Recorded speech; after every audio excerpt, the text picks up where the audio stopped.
A'udzu billahi minasyaitonir rajim. Bismillahirrahmanirrahim. Alhamdulillahi rabbil alamin. Wassalatu wassalamu ala asyrafil anbiya'i wal mursalin wa ala alihi wa sahbihi ajma'in. Subhanaka la ilma lana illa ma 'allamtana innaka antal alimul hakim. ولا حول ولا قوة إلا بالله العلي العظيم. رضينا بالله ربا kami rada Allah Tuhan kami. Wabil Islami dina, Islam cara hidup kami.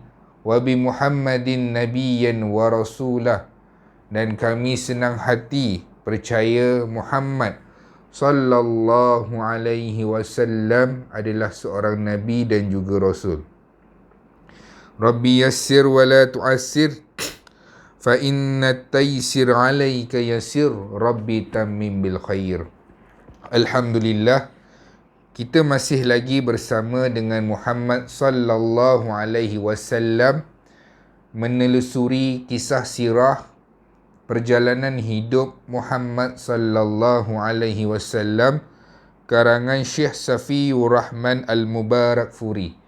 Kitab yang diberi nama Ar-Rahiqum Makhtum, menceritakan tentang kehidupan makhluk yang paling disayangi oleh Allah Subhanahu Wa Taala dan makhluk yang paling dicintai oleh Allah Subhanahu Wa Taala, iaitu Muhammad sallallahu alaihi wasallam bin Abdullah. Untuk apa kita belajar sirah? Yang pertamanya untuk kita mengetahui mengapa Allah begitu menyayangi Muhammad sallallahu alaihi wasallam, untuk kita ambil tauladan, contoh dan iktibar untuk kita mengikuti kehidupan dan sunnah-sunnah Nabi Muhammad sallallahu alaihi wasallam. Sebab apa? Tak sempurna kecintaan seseorang itu apabila dia meletakkan yang pertama haruslah mencintai Allah Subhanahu Wa Taala, dan kedua kecintaan dia harus diletakkan kepada Muhammad sallallahu alaihi wasallam, dan selepas itu barulah dia boleh susun sama ada ibu dia, bapa dia, isteri, anak-anak, kaum keluarga dia. Yang pentingnya yang pertama pada Allah dan kedua pada Rasulullah sallallahu alaihi wasallam. Pada pertemuan yang sebelum ni kita dah tengok dah bagaimana Rasulullah sallallahu alaihi wasallam melaksanakan dakwah secara terang-terangan. Sebelum itu Rasulullah sallallahu alaihi wasallam menjalankan dakwah selama 3 tahun melalui senyap-senyap. Maknanya Rasulullah berdakwah secara senyap-senyap, sembunyi-sembunyi, sorok-sorok selama 3 tahun. Dan kemudian Allah Subhanahu Wa Taala mengarahkan Muhammad sallallahu alaihi wasallam berdakwahlah secara terang-terang. Yang benar kita lihat peristiwa di Bukit Sofa. Daripada masa itulah, pada saat itulah Rasulullah sallallahu alaihi wasallam ditentang tidak berhenti. Tiap-tiap hari, tiap-tiap minggu, malah tiap-tiap bulan dan tahun Rasulullah sallallahu alaihi wasallam selama mana di kota Mekah ditentang oleh musyrikin Mekah dan pemimpin-pemimpin Quraisy yang berada di kota Mekah ketika itu. Dan kemudian macam-macam dah mereka tawarkan kepada Rasulullah sallallahu alaihi wasallam, tawaran dunia, harta, pangkat dan wanita, tawaran dengan sama ada setahun kita sembah Allah, setahun lagi kita sembah berhala. Rasulullah tolak kesemua tawaran itu masa itu juga. Sebab apa? Dalam agama Islam, dalam mentauhidkan Allah, tiada kompromi. Maknanya tidak sesekali kita akan mensyirikkan Allah Subhanahu Wa Taala. Dan apabila mereka melihat jalan tu pun tak pakai, mereka menabur fitnah terhadap Rasulullah. Mengatakan Rasulullah ni gila. Dia cakap Rasulullah sallallahu alaihi wasallam, dia kata Muhammad ini penyihir. Macam-macam dia buat perkara tu. Macam-macam dia fitnah. Malah orang Islam diserang dengan serangan psikologi, dengan mimik muka, dengan buat muka, dengan menuding-nuding jari, mengangkat-ngangkat kening. Apabila Quraisy nampak benda tu tak jalan, mulalah diorang melakukan penyiksaan. Kali ni kita dah tak boleh buat dah. Dah tak boleh main-main dah dengan Muhammad. Kita kena buat kasar. Dah tak boleh cara lembut, cara halus, kita main dengan cara kasar. Di mana Rasulullah sallallahu alaihi wasallam pada pertemuan yang dahulu, pada siri yang lalu kita dah tengok bagaimana Rasulullah sallallahu alaihi wasallam diuji dengan serangan fizikal. Abu Lahab dah mula membaling batu. Ummu Jamil, isteri kepada Abu Lahab, dah mula dah meletakkan duri-duri di setiap jalan yang Rasulullah lalui. Apabila Rasulullah sembahyang di Kaabah, Rasulullah diletakkan najis unta, malah diletakkan pula janin unta yang telah busuk. Menangis-nangis Fatimah ketika itu. Orang Islam tak boleh buat apa-apa sebab minoriti sangat, tak hampir 100 orang pun yang memeluk Islam ketika itu. Jadi bila nampak semua perkara-perkara yang kasar, sehingga kan Abu Jahal pun ingin memijak leher Nabi, Nabi diludah, Nabi diletakkan najis di hadapan rumah. Nabi tahu keadaan itu, tapi Nabi sabar. Sebab apa? Nabi tahu jalan dakwah ini berliku. Nabi nak ajar kita jalan dakwah ini berliku, dan buahnya nanti Rasulullah akan dapat ambil apabila nanti kota Mekah nanti akan ditakluk semula oleh orang Islam sendiri. Dan kita dapat lihat sekarang ini, di mana-mana tempat, di mana-mana setiap negara adanya orang Islam. Itulah hasil dakwah dan perjuangan Muhammad sallallahu alaihi wasallam. Dalam kita menceritakan tentang apa yang Rasulullah sallallahu alaihi wasallam lalui, hari ini kita nak dengar sedikit sebanyak, dan sebenarnya untuk kita menceritakan tentang siksaan ataupun benda yang tidak baik yang diterima oleh orang-orang Islam di kalangan para sahabat radhiyallahu anhum, sangatlah banyak. Kita tak boleh cerita dalam masa singkat. Sebab apa? Para sahabat Nabi Muhammad sallallahu alaihi wasallam jumlahnya, kalau kita nak perincikan satu-satu, kata pengarang kitab Syekh Safiur Rahman, maka kitab ini akan menjadi tebal setebal-tebalnya. Cuma dalam kitab ni Syekh Safiur Rahman nak bagi tahu kepada kita, diletakkan kisah-kisah yang penting, yang sahih, dan jumhur para ulama setuju dengan hadis ataupun riwayat itu, lalu diletakkan lagi dalam kitab ini, karangan Syekh Safiur Rahman Al-Mubarakfuri. Kita nak tengok orang musyrikin menjalankan cara-cara yang sangat teruk. Kali ini mereka membentuk satu komplot untuk melawan orang-orang Islam. Setiap ketua kabilah akan menyiksa ahlinya yang memeluk Islam, dan setiap tuan akan menyerang setiap hamba yang memilih jalan keimanan.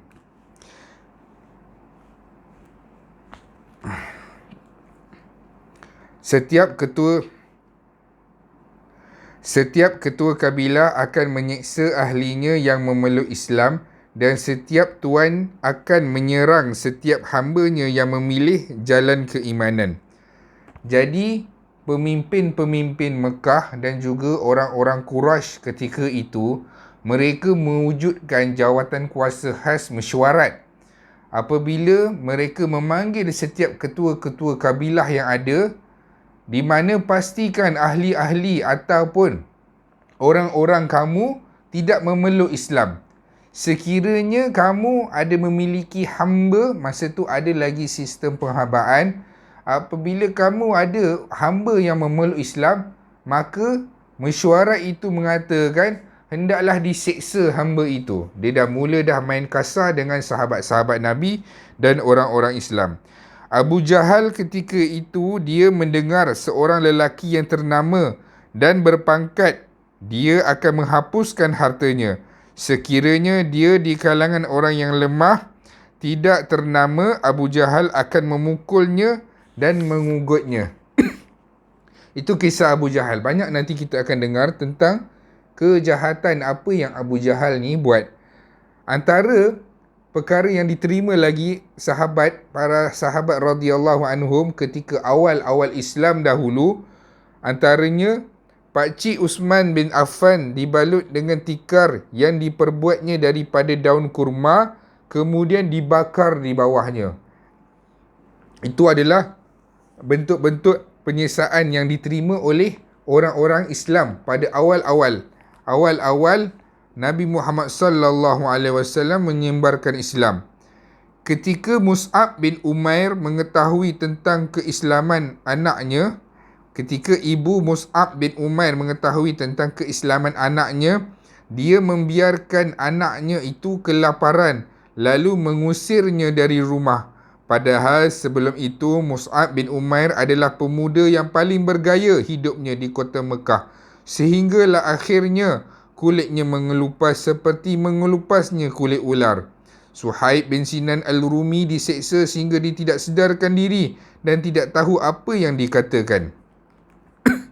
Kisah Mus'ab bin Umair ni, Rasulullah sallallahu alaihi wasallam dalam sebuah hadis, ketika Rasulullah sallallahu alaihi wasallam sudah pun berada di Madinah, ketika Nabi duduk di dalam Masjid Nabawi dan duduk bersama-sama sahabat, lalu masuklah Mus'ab bin Umair ketika itu dalam keadaan bajunya lusuh dan bertumpuk-tumpuk dengan penuh dengan jahitan tampal-tampal. Kemudian dengan kusutnya rambut Mus'ab bin Umair, Rasulullah melihat masa tu, Rasulullah terus berhamburan air mata lalu menangis. Para sahabat bertanya kepada Rasulullah sallallahu alaihi wasallam, "Ya Rasulullah, kenapa kamu menangis?" Lalu Rasulullah sallallahu alaihi wasallam menunjukkan ke arah Mus'ab bin Umair, pemuda ketika itu. Rasulullah kata, "Aku tidak pernah melihat seorang lelaki yang pakaiannya hebat seperti Mus'ab bin Umair, yang atarnya lebih harum daripada Mus'ab bin Umair." Kiranya dulu masa Mus'ab bin Umair di kota Mekah, dia adalah seorang lelaki ataupun pemuda remaja yang kaya raya, ibunya kaya. Kiranya kalau baju yang dipakai oleh Mus'ab bin Umair, pemuda-pemuda lain tak dapat nak pakai. Sehingga kan bau minyak wangi Mus'ab bin Umair, bila Mus'ab bin Umair lalu, orang akan kenal, ini bau Mus'ab bin Umair, ini minyak wangi Mus'ab bin Umair. Sebab apa? Hanya Mus'ab bin Umair saja yang mampu memakai minyak wangi tersebut. Kalau pergi dekat pasar raya ke, kereta parking ke, orang tahu dah ini kereta Mus'ab bin Umair, sebagai contoh. Betapa kayanya dia, tapi dia memilih jalan Islam. Dia terasa penuh kebaikan di dalam Islam ini. Dia melihat dalam Islam ini ada penuh ketenangan yang dibawakan oleh Rasulullah sallallahu alaihi wasallam. Lalu dia memilih jalan untuk menjadi orang Islam. Ketika mak Mus'ab bin Umair ni tahu anak dia ni masuk Islam, mengikut ajaran Muhammad sallallahu alaihi wasallam, mak dia bagi kata dua dekat Mus'ab. "Mus'ab, kamu kalau ikut Muhammad, mak akan tarik duit bulanan kamu. Sebagai contoh, mak akan tarik kad kredit kamu. Mak akan tarik kereta kamu. Semua apa yang kamu miliki, mak akan tarik." Susah Susah. Walaupun kita dengar ini adalah sebuah kisah, tapi sebenarnya susah. Sebab apa? Remaja dalam keadaan hatinya membuak-buak dengan apa? Hiburan. Dengan apa? Dengan enjoy. Dengan keseronokan. Dengan berkawan-kawan. Tapi Mus'ab bin Umair memilih untuk menjadi Islam dan mengikut Muhammad sallallahu alaihi wasallam. Maka dia tidak mempedulikan arahan ibunya dalam ketaatan ataupun tauhid ataupun Islam. Kita boleh tidak mendengar cakap ibu bapa, tapi tidak boleh menengking ataupun mengherdik ibu bapa itu walaupun ibu bapa itu kafir sekalipun. Sebab apa? Dia punya pangkat yang diletakkan oleh Allah Subhanahu Wa Taala, ibu dan bapa ini tiada tolak bandingnya walaupun si ibu bapa itu kafir sekalipun. Jadi Mus'ab bin Umair ni dia dikurung oleh mak dia, tak makan, tak minum, dibiarkan. Lalu Mus'ab bin Umair memilih bersama Muhammad sallallahu alaihi wasallam lalu menjadi orang pertama yang Nabi utuskan untuk menjadi wakil untuk membawa Islam di Madinah, lalu menjadi panglima perang ketika perang Uhud. Mus'ab bin Umair memegang panji itu, dan apabila berperang Uhud, Mus'ab bin Umair ni syahid. Ketika dia syahid, kata Rasulullah sallallahu alaihi wasallam, Mus'ab bin Umair tiada apa pun yang tinggal buatnya. Hartanya tak ada apa yang tinggal. Ada pun adalah kain yang untuk menutup jenazah dia.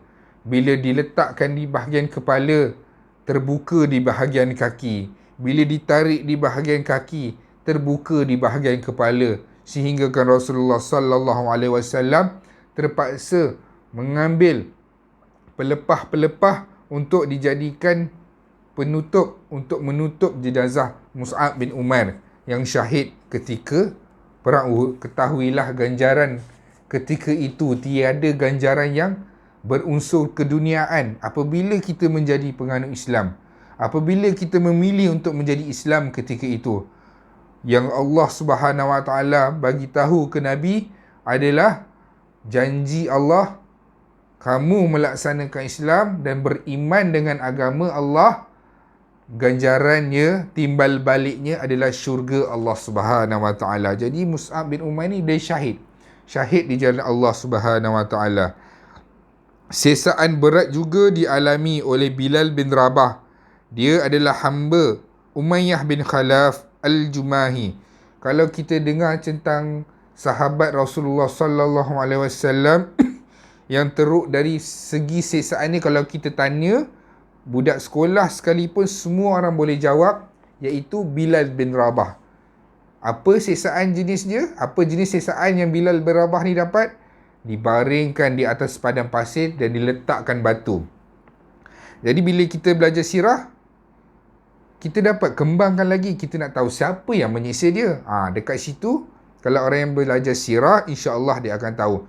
Yang menyiksa dia adalah tuan dia sendiri. Iaitu siapa? Iaitu Umayyah bin Khalaf. Umayyah bin Khalaf ini adalah antara orang yang Nabi doakan disembelih. Ada 5 orang yang Nabi SAW doakan dia akan disembelih, iaitu Umayyah bin Khalaf, antaranya Ubay bin Khalaf, kemudian ada Abu Jahal, dan ada beberapa lagi orang-orang Quraisy, pemimpin-pemimpin Quraisy yang didoakan oleh Nabi Muhammad sallallahu alaihi wasallam. Sebab apa? Penentangan dia terhadap Islam sangat berat dan sangat keras. Dan nyawa Umayyah bin Khalaf ni setakat perang Badar saja. Lepas Badar, semua tu meninggal dalam perang Badar. Tak ada satu pun yang tinggal, semuanya mati di dalam peperangan. Maknanya disembelih. Kita nak tengok apa yang Umayyah bin Khalaf ni buat. Umayyah ni mengikat leher Bilal dengan tali, lalu diserahkan kepada budak-budak di kota Mekah untuk diheret mengelilingi jalan-jalan di kota Mekah. Dia buat apa? Dia ambil hamba ni, Bilal bin Rabah ni dia hamba. Kulit dia hitam dan juga rambutnya kerinting. Di mana dia diikat lehernya oleh Umayyah bin Khalaf ni, diikat lehernya lalu diseret sehingga berbekas leher itu. Dan apabila selesai dikembalikan semula ke Umayyah bin Khalaf si Bilal ini. Selepas itu dia memaksa Bilal untuk duduk di bawah terik panas matahari serta membiarkannya kelaparan. Bila sebut panas terik matahari di padang pasir ni, dia panas yang terlampau, boleh mencecah hampir 52 darjah Celsius, 50 lebih darjah. Dia panas. Pasir dia jenis menyimpan haba. Dan kalau kita pakai slipper sekalipun, dia akan terasa kepanasan padang pasir ni. Padang pasir ni panas yang membakar dan membunuh. Dan apabila dia dibiarkan di situ, antara lagi sesaan yang Bilal ni dapat, dia melemparkan Bilal ke tanah di kota Mekah yang berbatu. Kemudian dia menyuruh orang ramai untuk membawa batu besar yang seterusnya diletakkan di atas dada Bilal. Semua siksaan Bilal dapat ni hari-hari. Hari-hari Bilal ni diseksa. Nak lepas daripada siksaan tu tak hampir 1 minit sekalipun. Dengan apa? Umayyah bin Khalaf ni nak suruh Bilal, kamu mesti keluar daripada Islam, menyembah ataupun mengakui Lata dan Uzza sebagai Tuhan kamu, iaitu berhala sebagai Tuhan kamu. Itu je, tak sampai seminit Bilal boleh terlepas daripada siksaan orang-orang Quraisy. Tapi Bilal ni iman dia terlampau tinggi. Sebab itulah Rasulullah sallallahu alaihi wasallam memuji iman di zaman Rasulullah, iman di zaman para sahabat, tabi'in, 4 zaman itu. Selepas tu Rasulullah kata akan semakin jauh satu zaman itu daripada zaman aku, semakin lemahnya iman dan semakin buruknya akhlak mereka. Itu adalah apa yang Rasulullah sallallahu alaihi wasallam ucapkan. Jadi kita tengok Bilal ni bila diletak batu, dia tak boleh cakap. Umayyah bin Khalaf kata, kamu sembah mengaku berhala sebagai Tuhan kamu. Keluar daripada ajaran Muhammad. Jangan ikut Islam dengan ucapan-ucapan kufur. Tapi Bilal tak dapat cakap. Sebab apa? Bilal cuma cakap ahadun ahad. Kenapa tak sebut Allah, asyhadu an la ilaha illallah wa asyhadu anna Muhammadar Rasulullah, Tuhan aku Allah? Kenapa Bilal sebut ahad? Sebab apa? Batu yang diletakkan di dada Bilal bukannya batu bata tu. Kalau kita kalau sebiji kita letak, kita kembungkan perut kita sikit, terbalik batu tu. Tapi batu yang diletakkan sehingga Bilal tak boleh bercakap, sesaknya dada dia, jadi dia sebut ahad saja. Ahad yang satu. Qul huwallahu ahad. Tuhan yang satu. Kemudian kita tengok dia berkata, demi Allah, kamu akan tetap seperti ini hingga kamu mati, kata Umayyah bin Khalaf. Kemudian menyembahlah Lata dan Uzza. Walau diancam sebegitu rupa, Bilal hanya menjawab ahad. Bilal turut menyebut, sekiranya aku tahu perkataan lain yang membuatkan kalian lebih berang, nescaya akan aku sebutnya. Maksudnya Bilal hanya boleh mampu sebut ahad saja. Kalau Bilal kata, kalau aku mampu sebutkan perkataan tauhid yang lebih membuatkan kamu lagi rasa marah dan berang, akan aku ucapkan. Tapi aku tidak mampu sebab dada Bilal masa tu sangatlah sempit, dibaringkan di atas panas terik, kemudian dijemur dan diletakkan batu besar dekat dada Bilal. Penyiksaan orang-orang Quraisy terhadap orang Islam ketika itu, penyiksaannya semuanya membawa ke arah maut, ke arah kematian. Hinggalah akhirnya satu hari Abu Bakar melalui tempat itu. Ketika mereka sedang menyiksa Bilal, Abu Bakar membelinya, bahawa pembayarannya berupa 7 atau 5 ukiyah perak. Setelah membelinya, Abu Bakar pun memerdekakannya. Abu Bakar beli Bilal ni dengan satu jumlah yang banyak. Banyak sangat, sebab Abu Bakar ini dia adalah seorang hartawan yang kaya. Dia adalah bangsawan. Dia beli, kemudian dia merdekakan Bilal.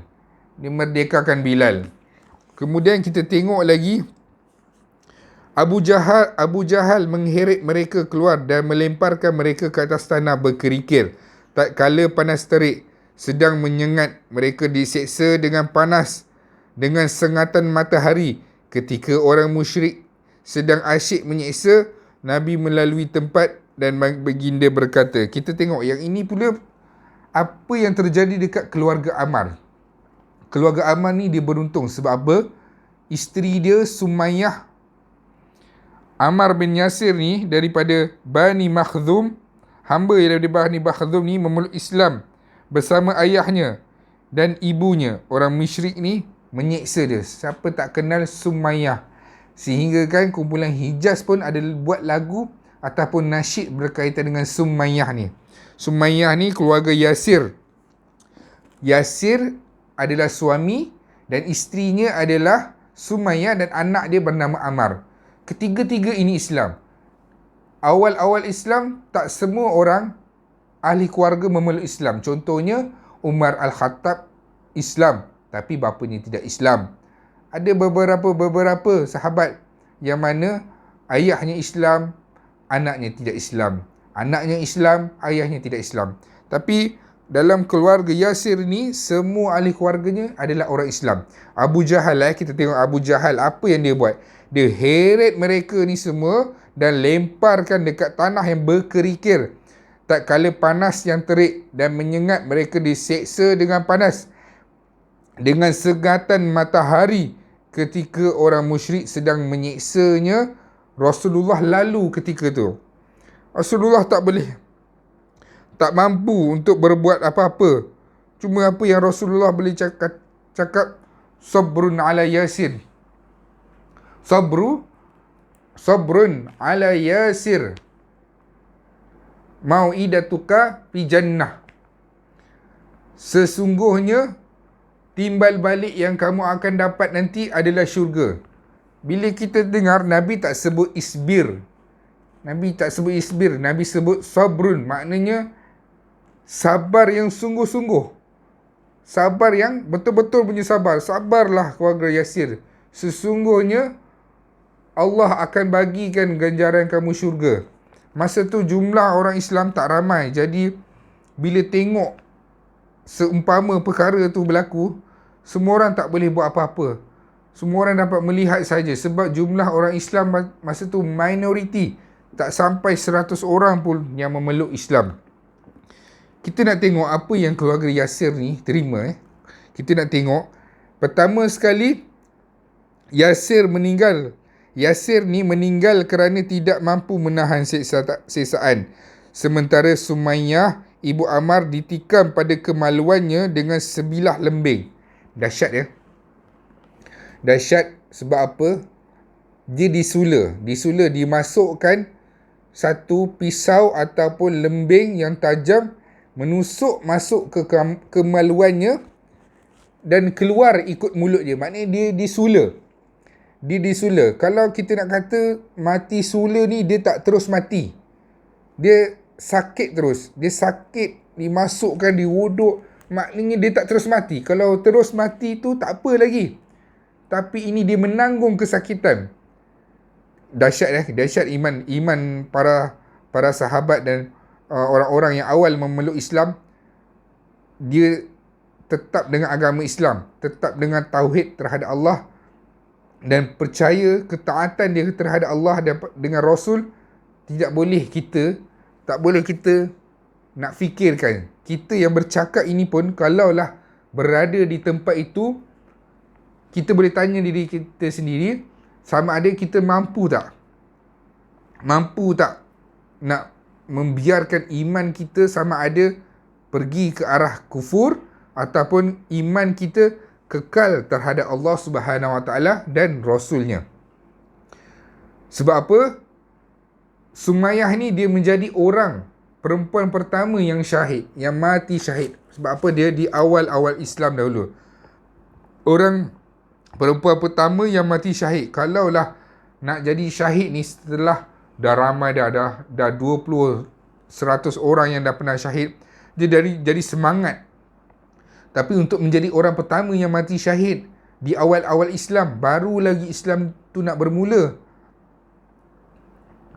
dia tetap beriman dengan Allah Subhanahu Wa Taala. Dia tetap meletakkan kepercayaan dia terhadap Allah Subhanahu Wa Taala. Jadi bila nampak Sumayyah pun dah mati, Yasir pun dah mati dah di lembing, tinggal Ammar. Kita tengok apa yang terjadi pada Ammar. Ammar ketika itu, sedangkan Ammar orang musyrikin memberikan sesaan yang semakin teruk. Mereka menjemurnya di bawah terik panas sehingga dia lemas. Kita kalau panas pun boleh jadi lemas. Di atas dadanya diletakkan batu merah dan besar. Seterusnya sebahagian tubuhnya dibenamkan ke tanah.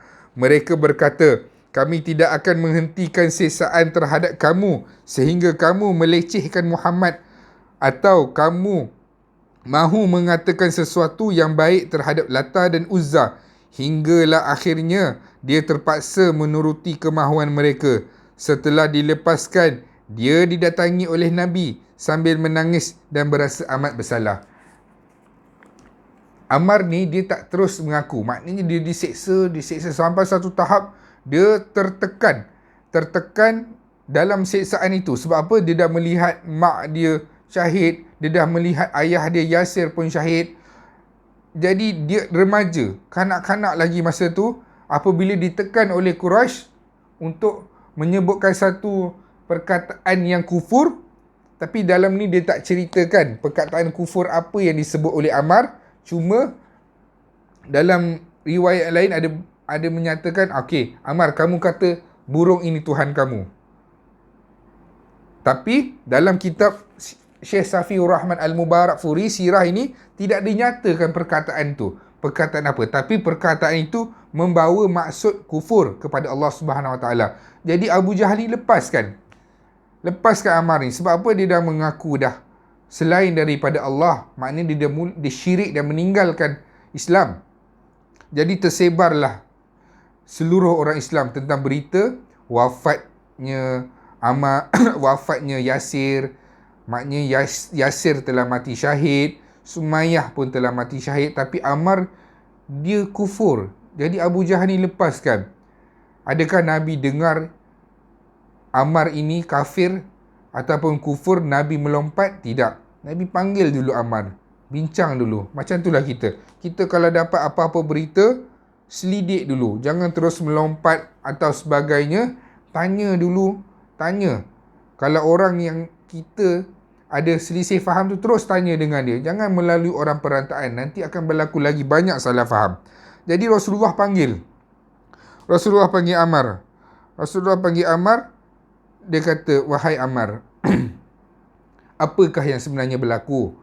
Ammar pun ceritalah apa yang dia alami dengan kematian ibu dia, dengan dia melihat ayah dia mati, melihat ibu dia mati, dan dia diseksa dan dia tertekan, dan sampai dia ucapkan perkataan kufur. Lalu Muhammad sallallahu alaihi wasallam bertanya, wahai Ammar, bagaimana dengan hati kamu? Ammar kata, hati aku tetap dengan Allah dan Rasulnya, dan tetap tenang dengan agama Islam ni. Lalu Allah Subhanahu Wa Taala menurunkan ayat Al-Quran dalam surah An-Nahl ayat 106. Man kafara billahi min ba'di imanihi illa man ukriha wa qalbuhu mutma'innun bil iman. Barang siapa yang menyatakan kafir kepada Allah setelah keimanannya, maka dia mendapatkan kemurkaan Allah, kecuali orang yang dipaksa melakukannya padahal hatinya tetap tenang menggenggam keimanan, maka dia tidak berdosa. Jadi semua ulama dan mufassirun sepakat bahawa kalau seseorang itu, orang Islam, diberi ancaman bunuh, mesti ancaman bunuh, ancaman maut. Kalaulah ancaman itu maut, dia boleh menyebut perkataan kufur itu. Sedangkan dalam hati dia tetap dengan Islam. Untuk apa? Untuk menyelamatkan nyawanya. Dia boleh ambil pilihan. Sama ada dia nak syahid di jalan Allah ataupun nak menyelamatkan nyawa dia. Tapi di dalam hatinya tetap dengan Muhammad dan juga dengan Allah. Dia tetap dengan Islam.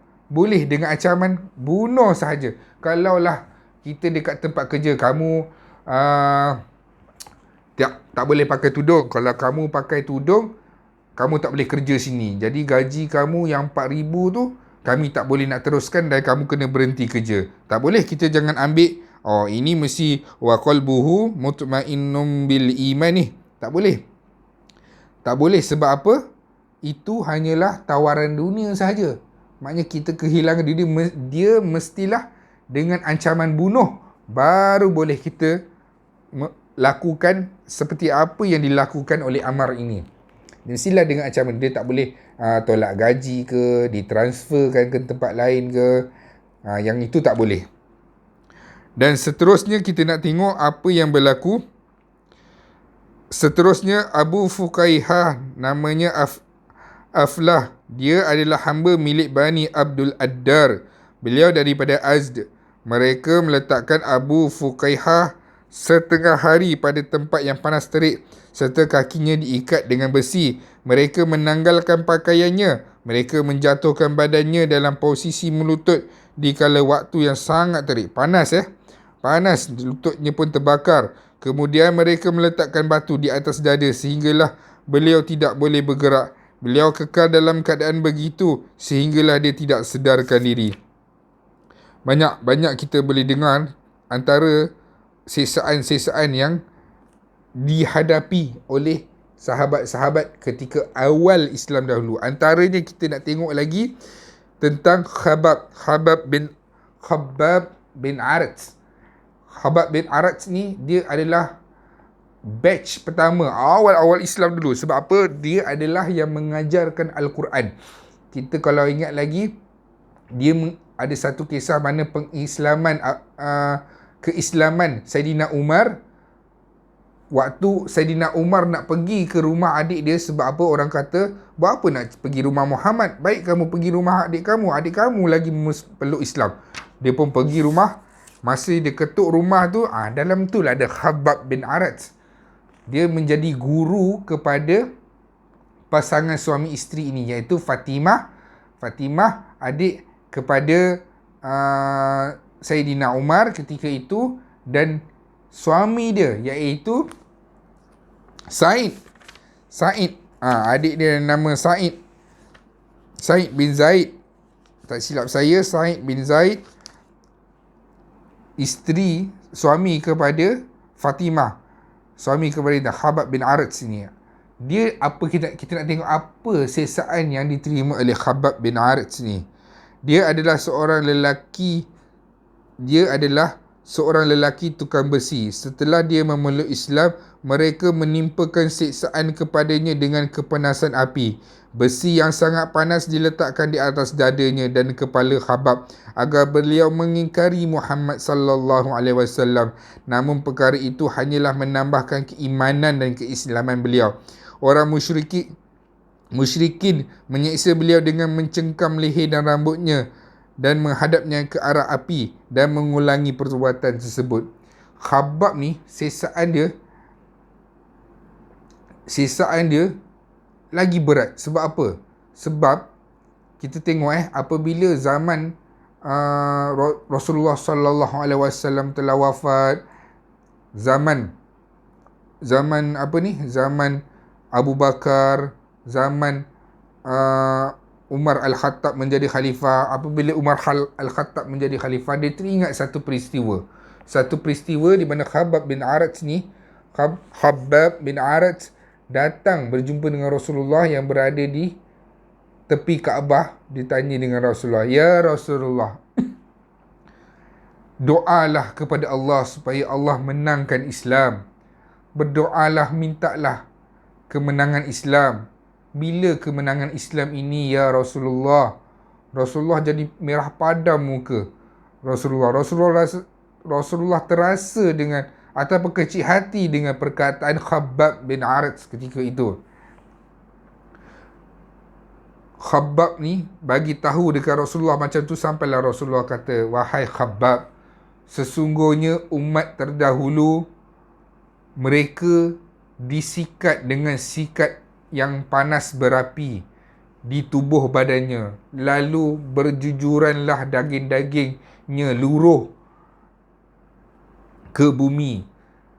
Sesungguhnya Allah akan memberi kemenangan terhadap Islam, sehinggakan satu hari nanti kamu akan lihat orang daripada Sana'a ke Hadrul Maut, mereka berjalan seorang diri tanpa ada orang yang mengganggunya.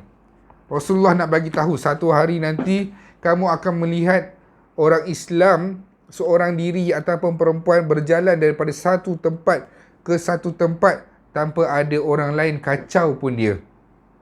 Satu hari nanti Allah akan berikan Islam kemenangan.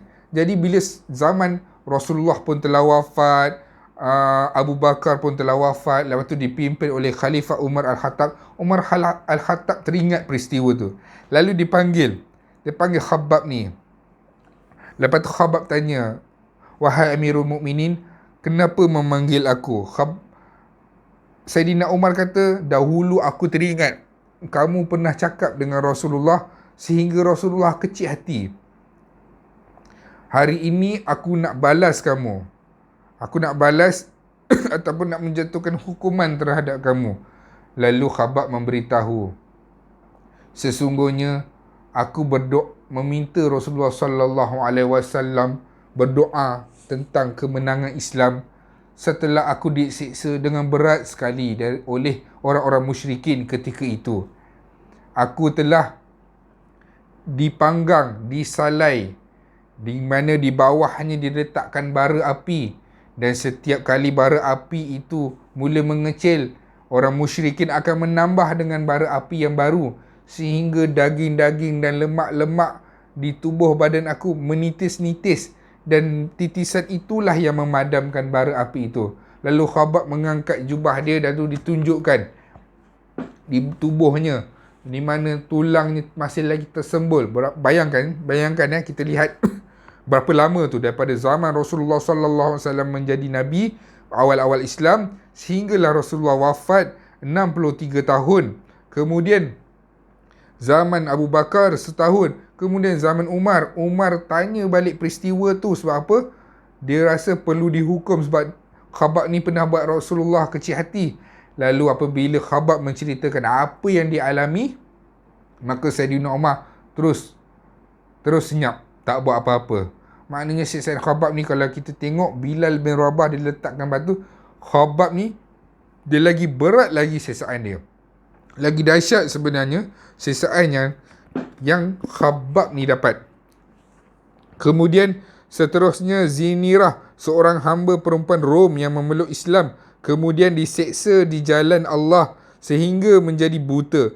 Setelah itu dia kata kepadanya, kemudian orang kafir kata, "Lata dan Uzza yang menjadikan kamu buta." Beliau berkata, "Tidak, demi Allah tiada siapa yang mencederakanku. Ini adalah dari Allah, dan dengan izinnya dialah juga yang akan menyembuhkan." Keesokan harinya Allah telah menjadikan matanya kembali pulih.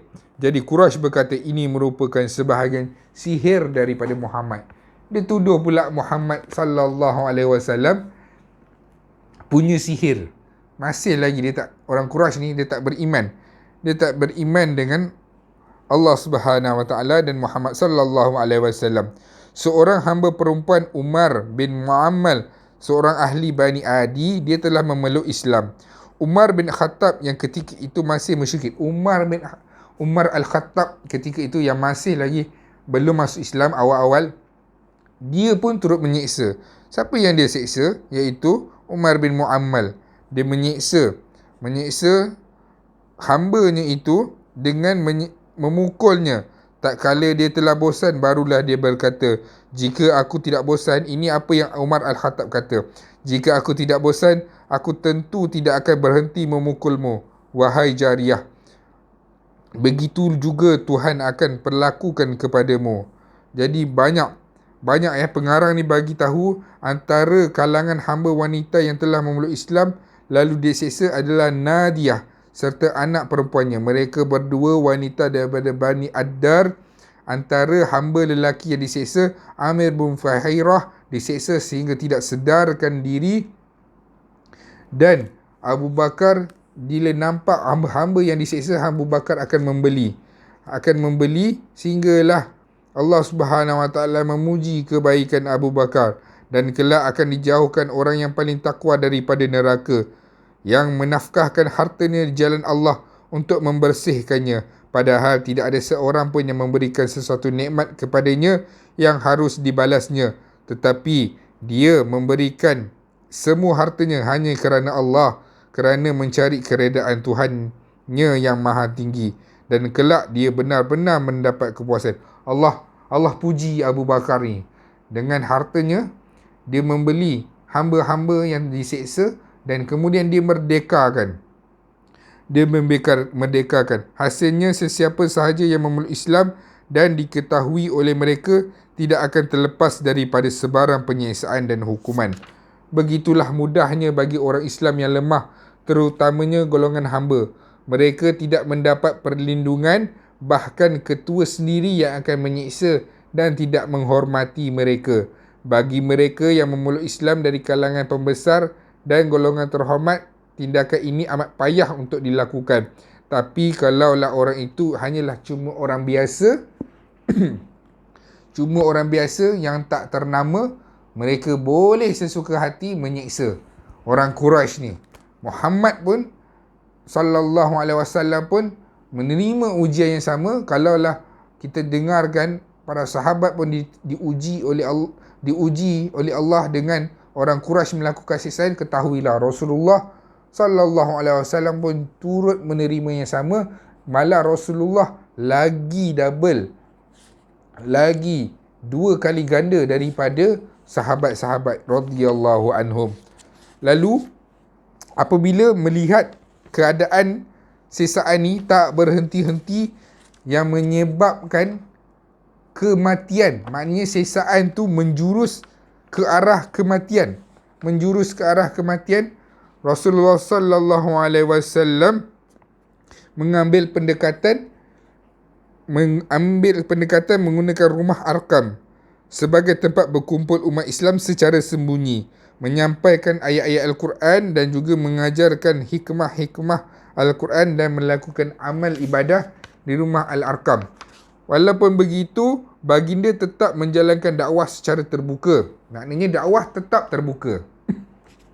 Rasulullah sampai kat siapa-siapa sahaja yang Rasulullah jumpa, Rasulullah akan tawarkan Islam, akan membacakan Al-Quran, akan memberitahu tentang apa pesan-pesan ataupun larangan-larangan Allah, apa yang boleh, apa yang tidak boleh.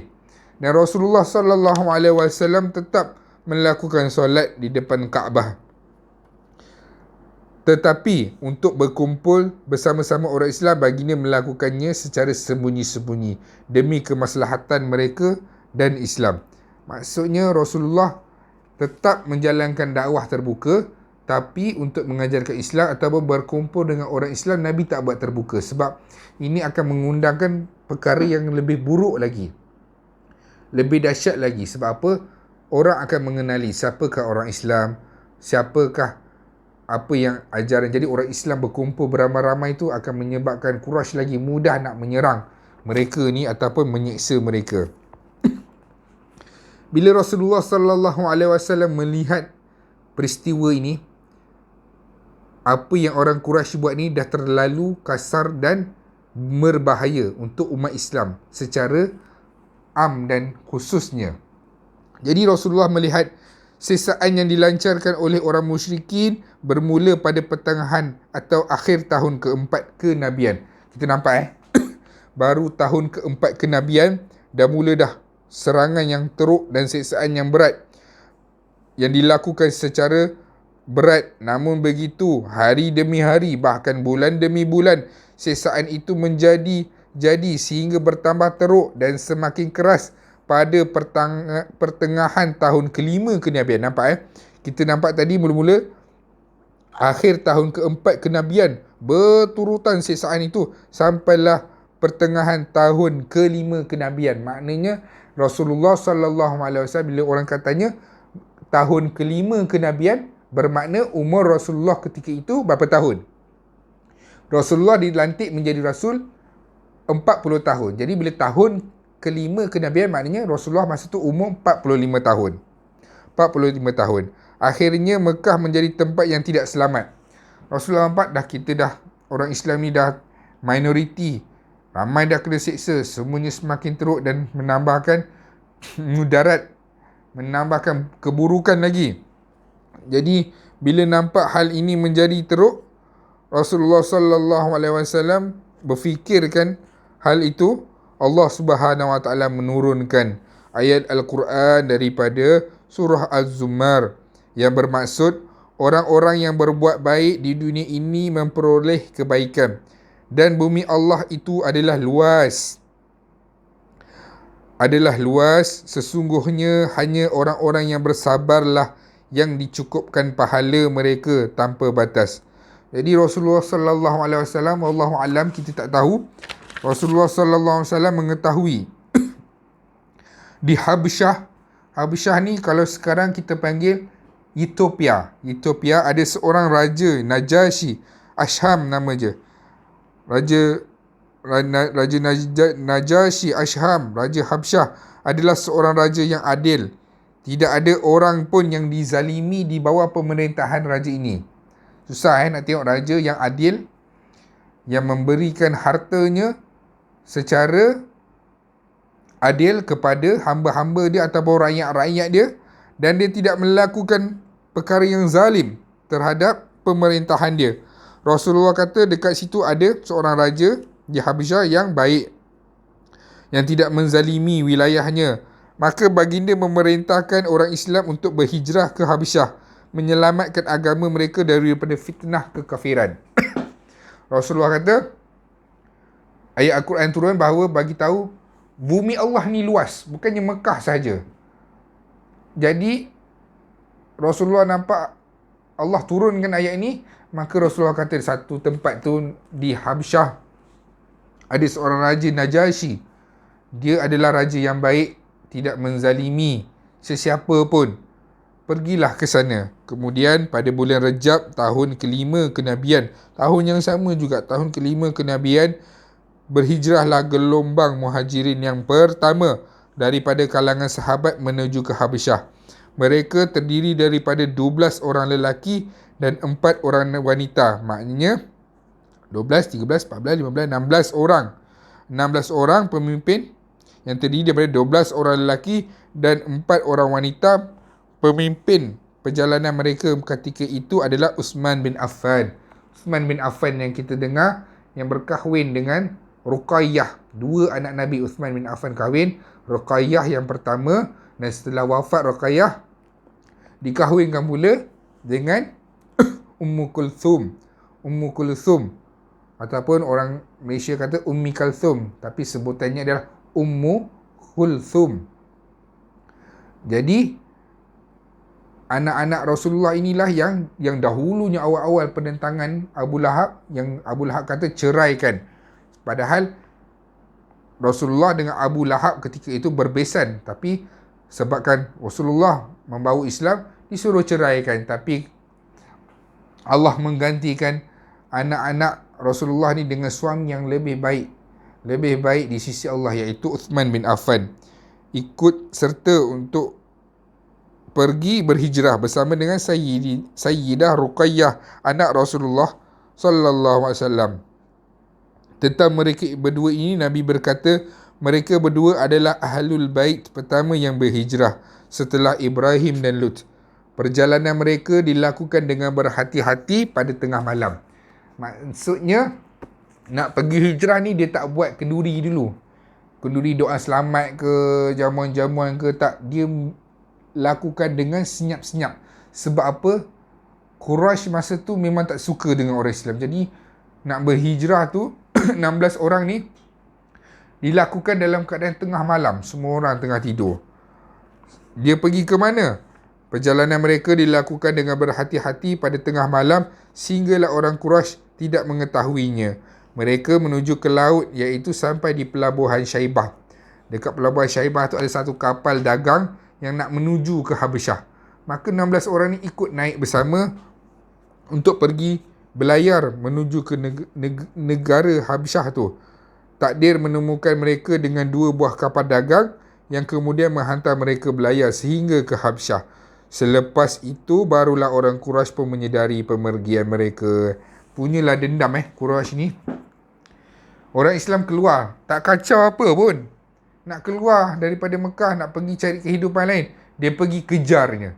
Pergi kejar, semata-mata benci dengan Islam. Bukannya dia berhijrah tu, yang Uthman bin Affan ni, antara sahabat Rasulullah sallallahu alaihi wasallam yang kaya, pergi berhijrah tu pergi berhijrah ni tinggal harta, bukannya packing banyak-banyak, bawa semua, kosongkan rumah, hanya bawa diri sahaja. Harta-harta tak bawa. Pergi berhijrah kerana Allah Subhanahu Wa Taala untuk menyelamatkan agama. Punyalah dengkinya mereka, dia kejar sampai dekat pelabuhan, tapi tak dapat. Sebab apa? Orang-orang Islam telah pun meninggalkan pelabuhan tersebut dan berlayar dengan aman. Jadi orang-orang Islam ni kemudian tinggal di Habsyah dengan mendapat layanan yang baik daripada penduduk-penduduk setempat. Sekadar itu dulu, insya-Allah kita akan tengok nanti apa yang berlaku di Habsyah nanti. Punyalah dengki orang-orang Quraisy sehingga kan kaum musyrikin Quraisy hantar wakil pergi ke Habsyah tu, tabur fitnah, kata yang duduk dekat Habsyah ni, pengikut Muhammad ni adalah orang-orang yang dicari oleh kerajaan Mekah. Sebab apa? Sebab mereka ni orang jahat, mereka menghina Tuhan-Tuhan, sembahan-sembahan mereka, macam-macam dia tabur fitnah. Tapi Raja Najasyi ni, dia tak termakan pun, sehingga kan rahib-rahib daripada Habsyah pun memberikan nasihat ataupun memberikan tekanan kepada Raja Najasyi ni. Sampaikan Raja Najasyi ni tapi dia masih tetap membela umat Islam ketika itu. Raja Najasyi ni kesudahannya nanti dia akan memeluk Islam. Kita akan tengok tu nanti cerita tu, kisah itu, apa yang berlaku dekat Habsyah, apa yang orang Islam ni buat, dan kenapa Raja Najasyi ini membela mereka, atas dasar apa. Kita akan tengok tu nanti di pertemuan seterusnya. Dan nanti kita akan tengok juga dalam peristiwa juga, kita akan tengok tiba-tiba Abu Jahal, orang-orang musyrikin yang ada dekat kota Mekah masa tu, tiba-tiba semua ikut dengar apa yang Rasulullah sallallahu alaihi wasallam bacakan Al-Quran. Semua ikut dengar, dan kemudian bila Nabi sujud, semua sekali sujud. Kita akan tengok itu adalah mukjizat yang Allah akan tunjukkan nanti di hadapan semua Mekah. Ketika itu semua sujud, Nabi sujud, semua sujud apabila Nabi SAW membacakan ayat-ayat Al-Quran. Nanti kita akan tengok, itu adalah selingan sebelum kita seteruskan kisah di Habsyah nanti. Wallahu alam. Sekadar itu dulu. Assalamualaikum warahmatullahi wabarakatuh. Yang baik datang daripada Allah, yang lemah daripada kekurangan saya sendiri. Assalamualaikum warahmatullahi wabarakatuh.